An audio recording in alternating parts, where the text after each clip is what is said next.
출애굽기 24장 8절 말씀을 중심으로 십자가 그늘 아래 거합시다. 이런 제목으로 함께 은혜를 나누고자 합니다. 십자가 그늘에 거합시다.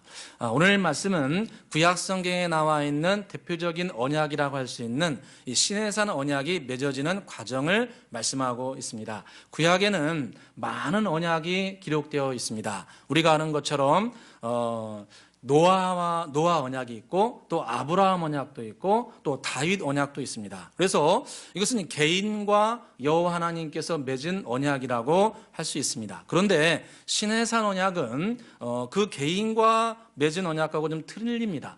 이 시내산 언약은 여호와 하나님께서 거룩하신 여호와 하나님께서 이스라엘 백성 전체와 함께 맺은 매우 중요한 언약입니다. 그러니까 여호와 하나님께서 이 모든 민족은 아니고 그 중에 택한 백성과 함께 백성 전체하고 피의 언약을 맺은 겁니다. 그래서 주님께서 맺은 이 시내산 언약은 구약 성경의 뿌리가 됩니다. 구약 성경의 시작점이고 이 구약 성경을 이루어가는 모든 것의 기준점이 됩니다. 그래서 여호와 하나님께서 이스라엘 백성 여호와 하나님과 동행하며 열매 맺는 자들, 이런 의미를 가지고 있는 이스라엘 백성들과 이 언약을 맺게 되는데 그 장소가 시내산이어 가지고 시내산 언약이라 불려집니다. 그래서 이 시내산 언약은 구약의 뿌리가 되는 언약이고 신약에서는 예수님의 보혈로 맺어진 이 새 언약이 뿌리가 됩니다. 그래서 구약에서 시작된 개인과 맺은 언약이 민족으로 발전하게 되고 민족과 맺은 언약이 이제는 신약 시대는 범세계적인 언약으로 예수 그리스도의 보혈로 말미암아 전 세계 민족 가운데 택한 민족 모든 사람들하고 맺어지는 범세계적인 언약으로 언약이 성장하고 발전하게 됩니다. 그래서 이 오늘 말씀 가운데 시내산 언약의 매우 중요한 특징 세 가지가 나오는데 이것은 신약에 나오는 새 언약에도 동일하게 반영이 되어 있습니다. 그래서 오늘 시내산 언약의 중요한 특징 세 가지를 살펴보므로 우리 신앙에 나아갈 방향 그리고 원리를 함께 살펴보고자 합니다. 먼저 첫 번째로 이 시내산 언약의 첫 번째 특징은 이 시내산 언약은 사람이 먼저 여호와께 나간 것이 아니라 여호와 하나님께서 백성을 찾아오시면서 이 언약이 시작이 됩니다. 오늘 2절 말씀 같이 한번 읽어보겠습니다. 2절입니다. 너 모세만 여호와께 가까이 나오고 그들은 가까이 나오지 말며 백성은 너와 함께 올라오지 말지니라. 아멘. 너 모세만 나 여호와에게 지금 올라오라 이렇게 말씀합니다. 그런데 이 말씀하신 장소가 어디냐면은 시내산 꼭대기입니다.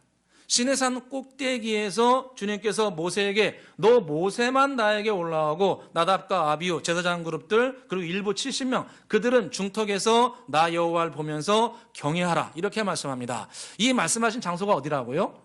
시내산 꼭대기. 그러니까 주님께서 출애굽기 19장에서 24장까지가 이 시내산 언약을 맺는 과정을 자세하게 말씀합니다. 그 시작 그 내용 그리고 마무리 예식이 오늘 24장입니다. 그런데 주님께서 출애굽기 19장의 언약식을 시작하시면서 누가 먼저 내려오시냐면은 여호와 하나님께서 하늘을 뚫으시고 죄악된 세상 가운데 직접 이스라엘 이 100만 명이 넘는 그들 가운데 직접 현현하셔가지고 불과 구름 가운데 빽빽한 구름 가운데 번개와 우레 가운데 천둥 번개가 치면서 시내산 꼭대기에 여호와 하나님께서 강림하십니다.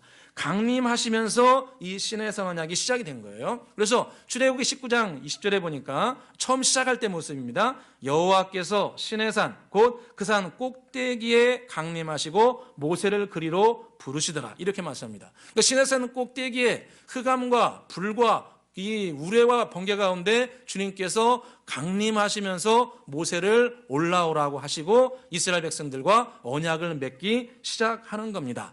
여러분 이 구약 또 신약 이 전체를 살펴보게 되면 모든 것은 언약 중심으로 이루어가게 되고, 언약을 이행하게 되면 열매가 있고, 언약을 버리게 되면 인생도 버림받고, 가정도 버림받고, 민족도 버림받습니다. 그런데 이 중요한 언약을 누가 먼저 시작하시냐면 여호와 하나님께서 먼저 찾아오셔가지고 진행하십니다. 이 죄악과 절망 가운데 하나님을 떠나서 하나님을 멀리하고 하나님을 배반하고 어찌하든지 하나님을 떠나려고 하는 것이 우리의 안타까운 본성입니다.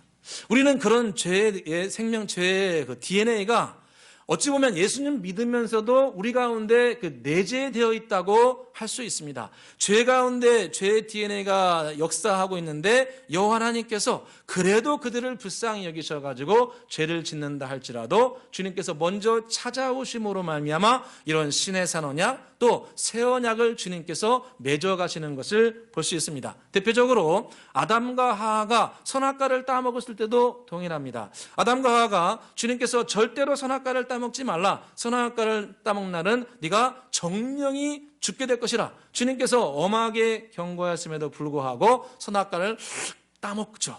이거 따먹는 순간에 자기들은 엄청난 마치 니체처럼 초인이 될 거라고 착각을 했죠. 내가 모든 선악의 기준이 되고 내가 하나님처럼 될 것 같다, 이런 마음을 가지고 선악과를 따먹었는데 성경에 보니까 하나님의 말씀을 어긴 그 순간에 그들 가운데는 수치가 들어왔다 말씀합니다. 그들이 선악과를 따먹는 순간에 하나님의 생명으로 또 떨어지게 되고 자기들의 벌거벗은 모습을 발견하면서 수치와 자멸감에 시달리게 됩니다. 그래서 그들이 택한 방법은 뭐냐면은 하나님께 더 나아가는 것이 아니라 성경에 보니까 하나님을 떠나게 되고 오히려 동산나무에 숨어 있었다 말씀합니다.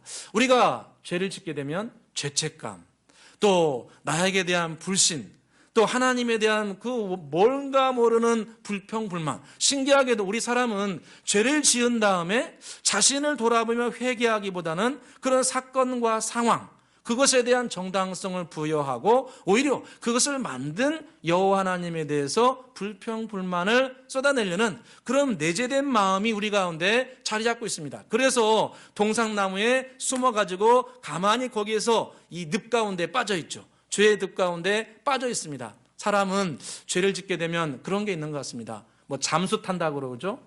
혼자 있고 싶다 그러고, 물론 그 자체가 나쁜 건 아니지만 죄의 가장 큰 특징입니다. 바로 격리됩니다. 하나님과 격리되고 공동체와 격리되고 가정과 격리되고 격리되도록 하는 것이 어둠에 하는 일인 것을 볼 수 있습니다. 그래서 그들이 하나님을 떠나서 자의적으로 이런 절망 가운데 늪에 빠져 있을 때 그럼에도 불구하고 여호와 하나님께서 그들을 먼저 찾아오십니다. 할렐루야. 먼저 찾아오세요. 참 저 같으면 못할 것 같아요. 그 정말 하지 말라고 그러는데 그것을 그냥 단숨에 먹어버리고 그냥 하나님을 떠난 이 아담과 하와에 대해서 주님께서 먼저 그들을 찾아오십니다. 창세기 3장 9절에 여호와 하나님이 아담을 부르시며 그에게 이르시되 내가 어디 있느냐. 참 말씀하시는 것도 얼마나 멋집니까? 야, 너 왜 죄 졌어?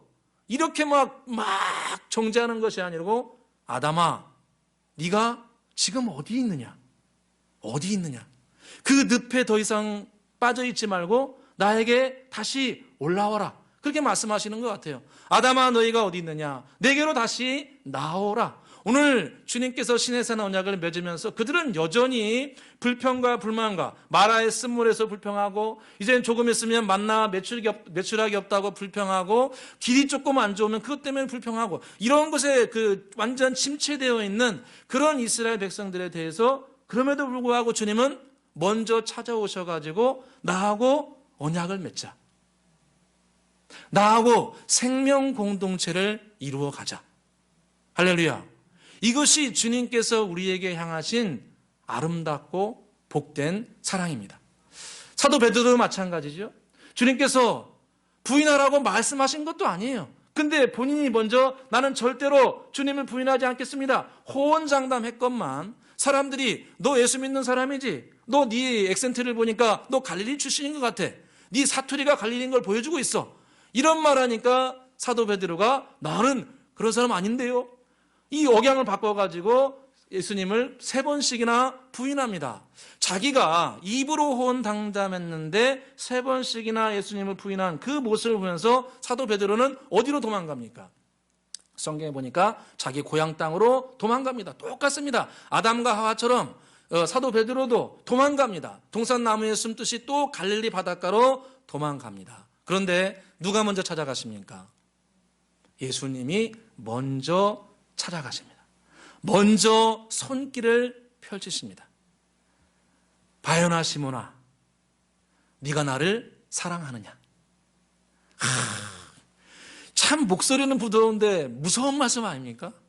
바요나 시몬아, 네가 어디 있느냐? 네가 나를 사랑하느냐? 주여, 내가 주를 사랑하는 줄 주께서 아시나이다. 베드로야, 내 양을 먹여달라. 저 같으면 못 맡길 것 같아요. 이거 나를 3번이나 배반하고 배신하고 도망가는데 뭘 또 맡겨? 여러분 같으면 부동산 100억짜리 맡기겠어요? 그런 사람에게? 절대 못 맡기죠. 그런데 주님은 천하보다 귀한 영혼을 맡겨요. 베드로야, 내 양을 좀 키워달라. 주님께서는 우리를 너무 사랑하셔가지고 우리를 포기하지 아니하시고 계속해서 찾아와셔서 생명의 언약을 맺기를 원하십니다.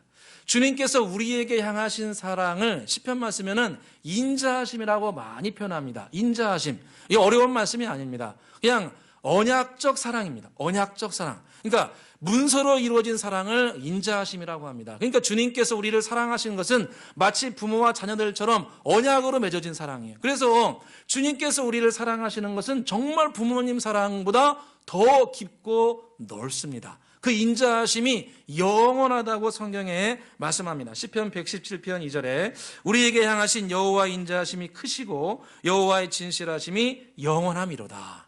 할렐루야.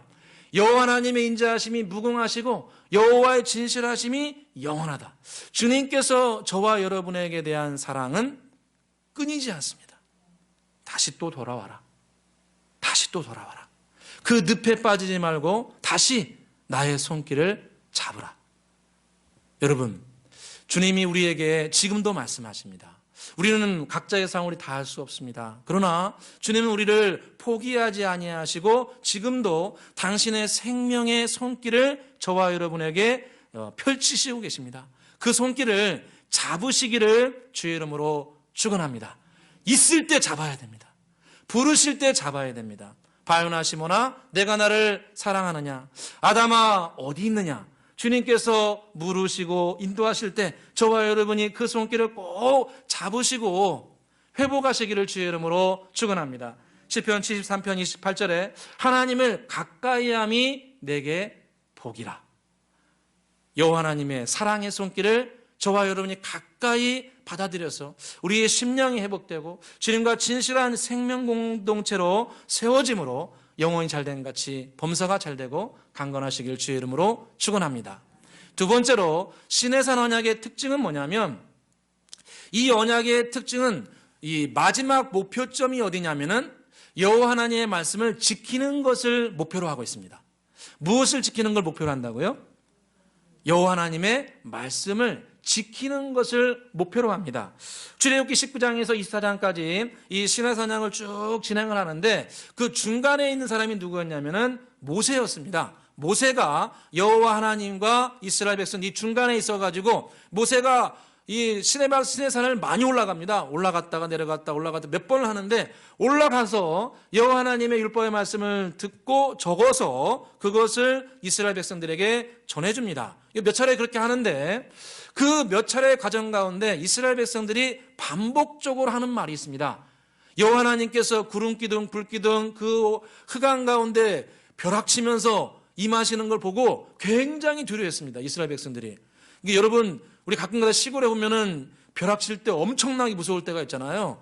그런 벼락이 시내산에 벼락이 치고 흑암이 임하면서 두려운 가운데 임합니다. 그러니까 이스라엘 백성들이 반복적으로 뭐라고 얘기하냐면 우리가 여호와 하나님의 말씀을 준행하겠습니다. 이렇게 다짐을 합니다. 우리 같이 한번 3절을 읽어보겠습니다. 3절입니다.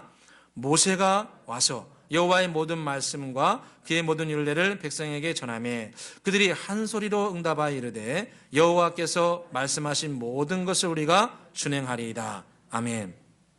이스라엘 백성들이 모세를 통해서 주신 여호와 하나님의 말씀, 제일 중요한 게 십계명이겠죠. 십계명의 말씀을 받고 또 그 외에 여러 가지 20장에서 23장까지 다양한 말씀을 하십니다. 그 말씀을 다 들은 다음에 백성들이 뭐라고 호응을 하냐면 우리가 여호와 하나님의 모든 말씀을 지키겠나이다. 이렇게 다짐을 합니다. 매우 귀한 거죠.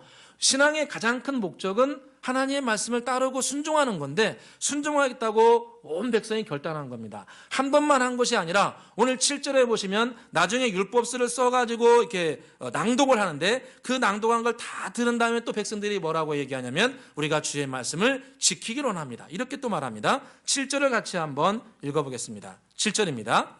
언약서를 가져다가 백성에게 낭독하여 듣게 하니 그들이 이르되 여호와의 모든 말씀을 우리가 준행하리이다. 아멘. 우리가 여호와 하나님의 모든 말씀을 준행하겠습니다. 이 3절에도 장담하고 3절에도 다짐하고 또 7절에도 또 다짐합니다. 그러니까 이 당시에 이스라엘 백성들이 얼마나 주님의 말씀을 우리는 다 이렇게 기록된 걸로 받았지만 이스라엘 백성들은 직접 모세를 통해서 바로 직전에 들은 거예요. 바로 직전에 했으니까 얼마나 그 말씀에 대한 감격이 있겠어요. 십계명의 말씀을 직접 듣고 바로 앞에서 말을 하니까 그 말씀에 대한 뜨거운 사랑 또 하나님에 대한 그 두려움 이것이 이렇게 복합적으로 그들 가운데 큰 은혜가 임한 겁니다. 그래서 백성들이 2번씩이나 하나님의 말씀을 지키겠습니다. 다짐을 하게 되죠. 그러니까 여호와 하나님께서 이스라엘 백성들이 이렇게 경외하며 진실하게 나아가니까 주님께서 축복의 말씀을 했는데 이 동일한 사건에 대해서 신명기 5장에 이렇게 말씀합니다. 신명기 5장 29절에 다만 여기서 중요한 말씀이 나옵니다. 2번씩이나 다짐하니까 주님께서 축복을 해주세요. 근데 축복하면서 뭐라고 말씀하시냐면 다만 그들이 항상 이 같은 마음을 품어서 나를 경외하며 내 모든 명령을 지켜서 그들과 그 자손이 영원히 복받기를 원하노라. 다만 그들이 지금 이 마음을 항상 가지고 있어서 나를 경외함으로 내 말씀을 지켜서 그들과 그 자손이 영원히 복받기를 원하노라. 할렐루야. 여러분, 주님께서 우리를 먼저 찾아오셔서 당신의 보혈로 짐승의 피로 이런 신의 산 언약 또 새 언약 이것을 맺어주는 근본적인 방향과 목적은 무엇인가? 그것은 바로 주의 말씀을 지키는 겁니다.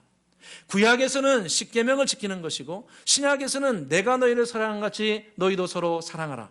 예수님께서 당신의 보혈로 새 언약을 만드신 다음에 명령하신 것이 요한복음 13장에 나오는데 요한복음 13장 34절에 주님께서 언약식을 행하세요. 우리가 잘 아는 성찬식을 행하시면서 주님께서 성찬식이 끝나면서 그들에게 명령하세요. 그 명령이 뭐냐면 내가 너희를 사랑한 같이 너희도 서로 사랑하라. 할렐루야. 이것이 언약식을 행한 다음에 예수님께서 우리에게 마지막으로 주신 명령입니다. 명령, 계명이에요. 내가 너희를 사랑한 같이 너희도 서로 사랑하라. 진실로 사랑하라. 진실로 섬기고 진실로 사랑해주라. 이것이 구약의 십계명, 신약의 서로 사랑하는 명령. 이것이 큰 축입니다. 축. 그래서 저와 여러분은 예수님 믿고 따라가면서 우리 신앙의 궁극적인 방향을 말씀을 지켜나가는 것을 목표로 해야 됩니다.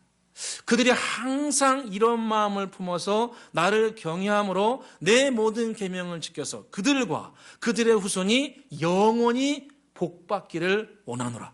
여러분, 성경에 하나님의 은혜와 축복을 받는 것은 그 방법이 명확히 나와 있습니다. 그것은 힘들지만 주의 말씀을 지키는 겁니다. 너는 나 외에 다른 신을 두지 말라. 너는 우상 숭배하지 말라.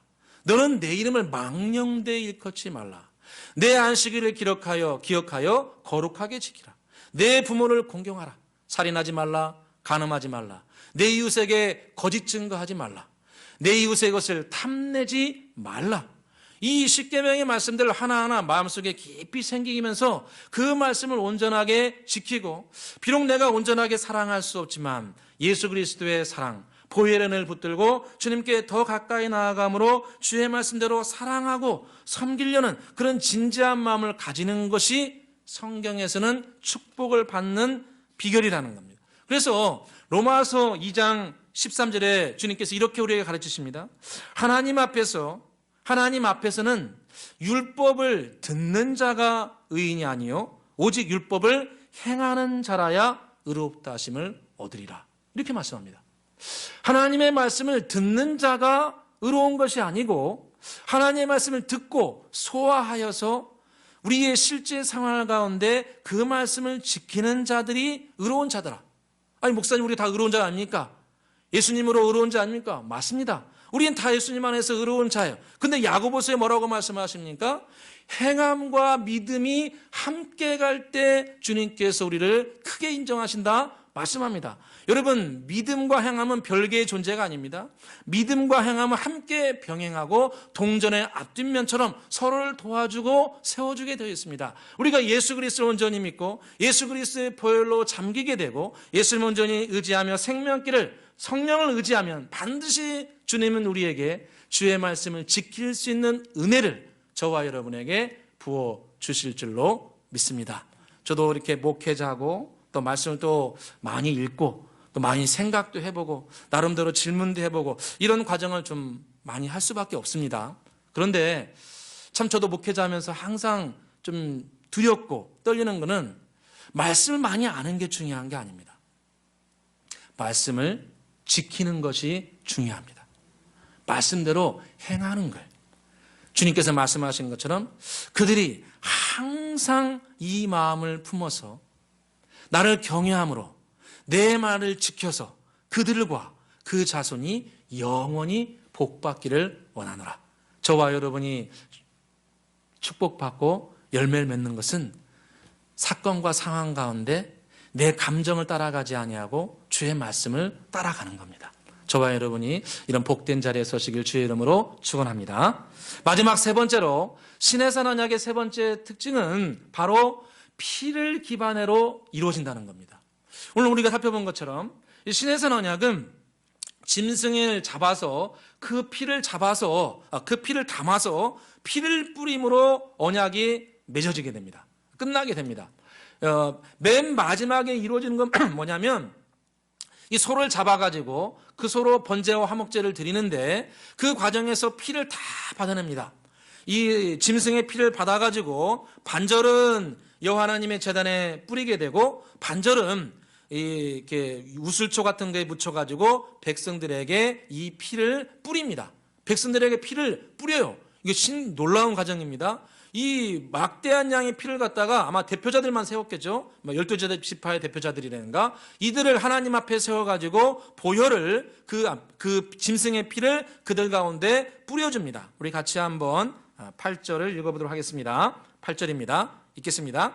모세가 그 피를 가지고 백성에게 뿌리며 이르되 이는 여호와께서 이 모든 말씀에 대하여 너희와 세우신 언약의 피니라. 아멘. 여러분 거룩하신 여호와 하나님께 죄악된 인간이 나갈 수 없으니까 짐승의 피를 가지고 와서 짐승이 대신 죄를 짊어지고 대신 죽음으로 말미암아 죄의 대가를 지불하게 하고 그 피를 가지고 여호와 하나님께 나아가는 것이 이 언약의 본질입니다. 그래서 짐승의 피로 구약했듯이 신약에서는 예수 그리스도의 보혈을 통해서 새 언약이 맺어지게 되는데 오늘 성경에 그 짐승의 피를 백성들에게 뿌렸다 말씀합니다. 백성들에게 뿌렸다. 여러분 신약 성경에 보니까 아주 의미 있는 구절이 하나 나옵니다. 그게 뭐냐면은 예수님의 보혈을 너희도 피 뿌림을 받기 위해서 너희들도 부름을 받았다. 이런 말씀이 있습니다. 베드로전서 말씀 보니까 베드로전서 1장 2절에 곧 하나님 아버지의 미리 아심을 따라서 성령이 거룩하게 하심으로 순종함과 예수 그리스도의 피 뿌림을 얻기 위하여 택하심을 받은 자에게 내가 편지하노라. 이렇게 말씀합니다. 예수 그리스도의 피 뿌림을 받기 위해서 너희가 부르심을 받았다. 그러니까 구약에는 짐승의 피로 피 뿌림을 받았다면 이제는 신약 시대는 어느 분의 보혈로 피 뿌림을 받는 겁니까? 예수 그리스도.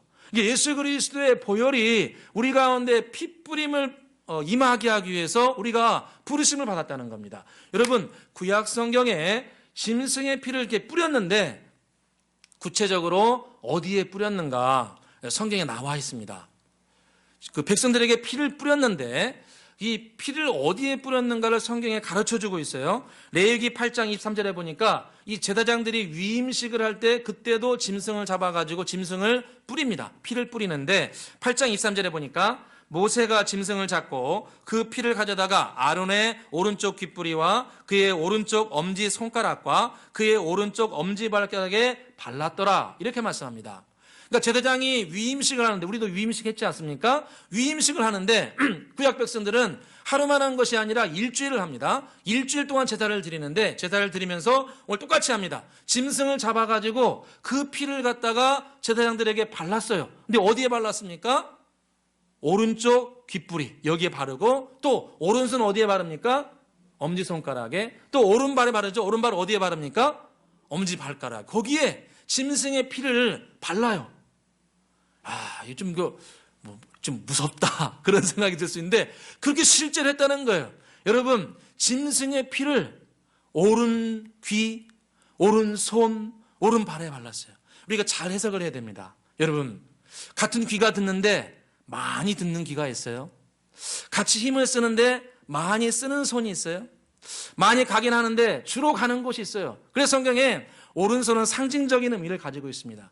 우리가 많이 듣는 말, 우리가 많이 하는 일, 우리가 많이 가는 발걸음, 우리가 주로 가는 곳 어디입니까? 우리가 주로 가는 곳, 가정, 우리의 직장, 우리의 사업장, 학생들은 학교, 우리가 많이 일하는 곳, 손을 쓰는 곳, 우리의 직장 아니겠습니까? 우리가 많이 듣는 곳, 우리의 오른쪽 귀로 많이 듣잖아요. 귀로 많이 듣잖아요. 이곳에 보혈의 은혜가 필요하다는 거예요. 이 귀로 듣는데 좋은 말을 들어야 돼요. 이간질하는 말에 넘어가면 안 돼요. 나를 해치는 말에 무너지면 안 돼요. 그 말이 내 심령에 들어와서 나를 무너뜨리면 안 돼요. 내 손이 못된 일에 손잡으면 안 돼요. 거짓을 말하고 악을 행하는 그런 자리에 내 오른손이 가면 안 돼요. 그래서 주님께서 짐승의 피를 발언하는 거예요. 예수 그리스도의 보혈을 그 가운데 뿌리라는 거예요. 주여, 제가 일하는 이곳에 거룩함이 임하게 하여 주옵소서. 제 귀가 거룩한 귀가 되게 하여 주옵소서.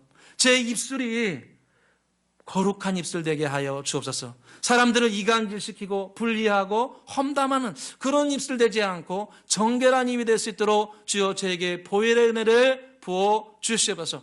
제 오른쪽 발이 가는 곳, 제 발걸음이 치는 곳곳에 어둠이 임하지 않고 오히려 생명의 축복이 임하게 하여 주시옵소서. 우리가 예수님의 핏부림을 받았으니 우리가 피를 막 이렇게 뿌리는 건 아니지만 믿음으로 예수님의 보혈의 은혜와 능력을 선포해야 됩니다. 주님, 저의 입술에 보혈의 은혜가 임하게 하여 주옵소서. 주님, 제 상한 마음에 보혈의 은혜와 능력으로 치료와 회복이 있게 하여 주옵소서. 그래서 어떤 부흥회나 그런 데 가게 되면 부흥사분들이 그렇게 하죠. 가슴에 손을 얹으시기 바랍니다. 머리에 손을 얹으시기 바랍니다. 이런 말씀을 종종 하죠. 그거는 성경적입니다. 구약에 행했던 것을 신약에 재해석을 해서 우리의 생활 가운데 적용을 하는 거예요. 그래서 내 머리 가운데도 손을 얹고 보혈의 은혜를 선포해야 됩니다. 주님, 제 머리 가운데 주님의 보혈의 능력이 임하게 하여 주옵소서. 어둠함과 아둔함과 더러움이 씻기게 하여 주시옵소서. 내 마음 심령 깊은 곳에 죄악된 본성이 치료되고 회복되게 하여 주시옵소서. 이런 보혈의 은혜와 능력을 우리 내면 깊은 곳에 선포하시기를 주의 이름으로 축원합니다. 성경에 한 번 하지 말고 오래 하라고 말씀합니다. 레위기 8장에 이 제사장의 위임식을 해서 오른쪽 귓불이, 오른손, 오른발에 보혈의 능력을 짐승의 피를 바르는데 성경에 보니까 그것을 하루 1시간만 하는 것이 아니라 일주일 내내 머물러 있으라 말씀합니다. 레위기 8장 33절에 보니까 위임식은 이래 동안 행하나니 위임식이 끝나는 날까지 이래 동안은 회막문에 나가지 말지니라, 이렇게 말씀합니다. 일주일 동안 위임식을 행하는데 이 짐승의 피를 발라가지고 다른 데 나가지 말고 어디에 머물라는 거예요? 회막에, 지금으로 말하면 교회에 머물라는 거예요. 교회에 일주일 내내 머물라는 거예요. 할렐루야. 우리는 그렇게 못하겠죠. 그렇게 못할 겁니다. 그런데 구약이 이렇게 하라고 그랬어요. 피를 발라가지고 그 다음에 다른 데 나가지 말고 주님이 계시는 그 회막에 계속 머무르면서 그 안에 주님의 은혜를 받으라는 거예요. 그러니까 저와 여러분도 마찬가지입니다. 주님이 생명의 보혈의 능력을 우리 가운데 허락해 주셨는데 그것을 짧은 한순간만 주님 저를 새롭게 해주시오. 이것도 의미가 있지만 더 의미가 있는 것은 그 안에 잠기는 겁니다. 그 안에 잠기는 거예요. 그 안에 내 마음과 생각을 드리는 거예요. 요즘에 몰입이라는 단어를 사용하죠. 여러분, 보혈에 몰입하시기를 축원합니다. 여러분, 세상에도 세상 것에 몰입하면 능력이 나타나는데 십자가 보혈에 몰입하면 진정한 변화가 나타납니다. 진정한 변화가 나타나요. 죽은 영혼이 살아납니다. 입술이 정결하게 됩니다. 심령이 치료됩니다. 그래서 우리의 마음은 이 땅에 있는 동안에는 한순간으로 잘 변화가 안 돼요. 그냥 짧게 기도한다고 바로 변화되지 않아요. 주님께서 말씀하세요. 이래 동안은 머물라. 여러분, 성경에서 이래, 실은 일반적으로 완전수입니다. 완전수. 럭키 세븐이 아니고 완전수입니다. 완전하게. 그러니까 주님 안에 온전하게 머물라는 거예요. 우리가 직장에서 일하면서 또 집에서 여러 가지를 하면서 또 성경을 읽으면서 자기의 일을 하면서 순간순간 보혈에 잠길 수 있기를 소원합니다. 주님, 이 시간 제가 있는 이곳에 보혈의 생명이 임하기를 간절히 소원합니다. 아들이 너희를 자유케 하면 너희가 참으로 자유로우리라.